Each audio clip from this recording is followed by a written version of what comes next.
Hey there, nice to see y'all. I'm sitting here on my sunny doorstep after a busy work day, and I wanted to get you this week's installment of our vlog. And I had promised, I got a lot of requests for more immune system boosting tips, so I promised I would send some out. So I wanted to read through some evidence and see what I most thought was helpful for you. And I'm going to go over a few things that I think are helpful, and then probably a few things that we might want to avoid. I want to start off by saying first, though, that there is no proven cure for COVID, and as there is no proven cure for the common cold, but especially that we're worried about COVID and its virulence, there's no proven cure. And so all of this is a little bit of supposition, but based on the biochemistry. So that's the best we can do. And so none of this supersedes the need to wash your hands, to social distance. Actually, I like the words physically distance, keep socially connected, but physically distance and staying home. Please stay home, especially as you think things are getting better, is the most important time to stay home, because the surges are yet to happen, and getting better is pretty far off in the distance, okay? So keep up the good work. Now, let's talk about your immune system. Number one, before I even talk about any supplements, which people were asking for, I don't want to do anything without underscoring the need for sleep and food. So I talked a minute or two about sleep in the last video, and you can see that on my blog if you didn't. But I just want to reiterate that sleep is massively important. Actually, let me take a step back and just go over a little bit of the biochemistry of COVID, okay? So COVID, when it enters the cell, stimulates what we call an inflammasome, and a particular NRLP3 inflammasome. And that inflammasome increases the production of pro-inflammatory cytokines. And so it's actually those cytokines in a rapid burst of production that really cause a lot of the damage to the lungs, and the sort of rapid decline that people are seeing with COVID when people have a particularly hard course, or even, unfortunately, a fatal course with COVID. So what we're trying to do is decrease that inflammasome activation and decrease that cytokine burst. Okay, and cytokines are just chemicals that we make, that our immune system makes for us, but sometimes when we make too many, we can actually do damage to ourselves. So that's sort of the simplest way for me to put it. But let's talk now about sleep. So sleep, actually, studies really show that when you get less than 5 hours of sleep, for instance, that you increase that inflammasome activity, and so we don't want to do that. So you must get good sleep. And in fact, one study showed that when you get less than 5 hours of sleep, for instance, you increase your risk of getting the common cold by 350%. So that's crazy, right? You've got to get sleep. So make sure you do that.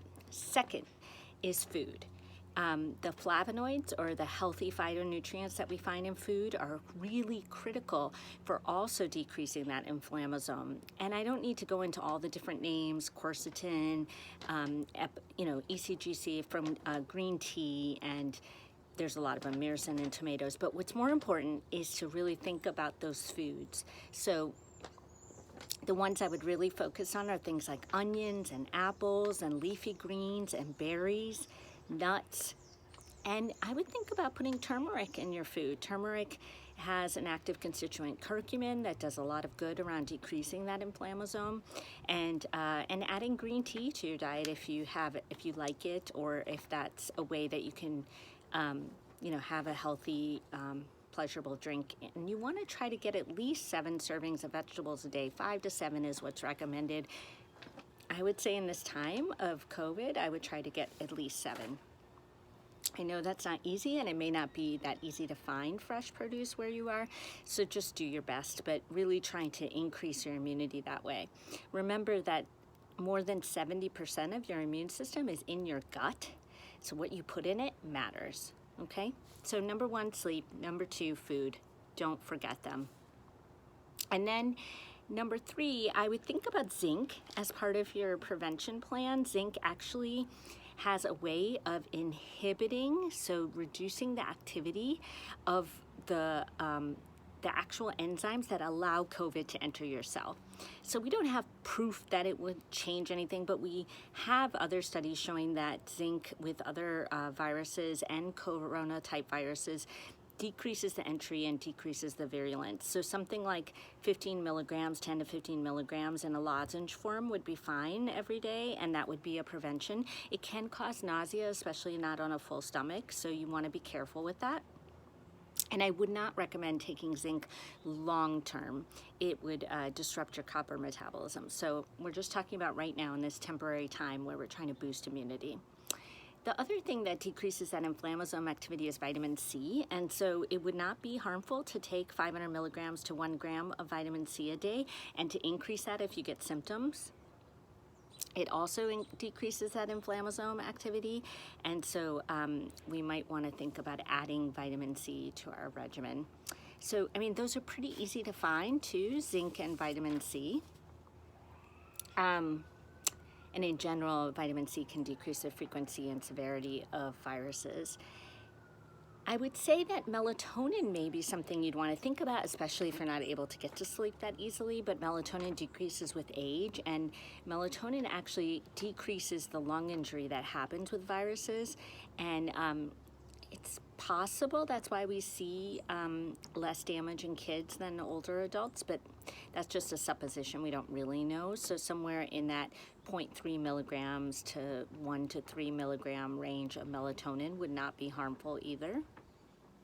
And then the things that I would think about being careful with are things that you might think are really benign, like vitamin D, which could be really helpful for prevention because it also decreases that inflammasome activity, but it actually also increases that cytokine activity in the midst of a virus. So especially if you get symptoms, I would stop that vitamin D and not use it. And I would be careful with things like echinacea or elderberry, which are normally herbs I recommend during times of mild viruses, but we're not really sure how those will work with COVID because they also increase cytokines. And then medicinal mushrooms, which I love and I recommend, but some are immunostimulating and some are immunomodulating, and I'm just not sure which are going to be helpful, if at all, during a time of symptoms. So that's a lot of information I just gave you, right? I tried to make this brief, and I didn't. But sleep, good food, lots of vegetables, those are key, right? And then want to think about possibly adding zinc and vitamin C, maybe melatonin to your prevention strategy. And we want to be really careful especially if you get symptoms of a cold or virus with elderberry, echinacea, vitamin D, and medicinal mushrooms. Okay, so that's what I got for you today. Like I said, there's no guarantee or no proven cure, and all of this is just using the best evidence we have. But I think it's good to give yourself that knowledge so you can help yourself boost your immunity. And if you have any questions about this, just reach out to me. I'm loving all your replies and all your messages, and I hope that's helpful. Okay, please continue cocooning and quarantining, continue washing your hands and physically distancing, and staying away from your medical system with mild symptoms, because we need to use all our resources for those who are acutely ill. And please be well. Okay, bye for now.